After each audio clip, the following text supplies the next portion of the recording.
Kasunod ng pag-usbong ng mga run events sa bansa, nagbigay ng payo ang Filipina Trail Running Champion na si Angeli Caballo sa mga nagsisimula pa lamang sa pagtakbo. May ulat ang ating teammate na si Bernadette Tinoy. Kinumpirma ni Pinay trail runner Angeli Caballo na bukod sa mga sasabihang trail events ngayong taon, posible ring magpakitang gilas ang 34-year-old champion sa marathon. Pag-aamin ni Caballo na kahit long trail ang sinasalihan niya sa mga patimpalak, aminado siyang hindi madali ang pagtapos ng mga marathon event. Anya, importante sa mga kalahok na laging mag-ensayo at siguraduhing nasa kondisyon ng pangangatawan.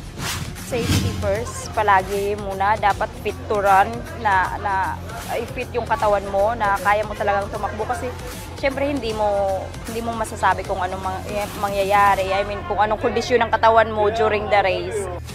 Samantala, kasunod na rin ang pag-usbong ng mga run events sa bansa, payo ng Malaysia Ultra Trail bronze medalist sa mga bagong runners na enjoyin lang ang bawat lalahokang programa. Huwag niyong i-pressure rin yung sarili niyo. I mean, enjoy niyo lang. Kung ano yung kaya niyo, yun lang muna. At saka kung ano yung mga PR na gusto niyo, maaabot niyo din yan. I mean, hindi ngayon, hindi bukas, pero consistent lang kayo sa training and always mag-iingat. Kasi syempre, health natin yung priority natin. Oo. Bernadette Tinoy para sa Atletang Pilipino, para sa Bagong Pilipinas.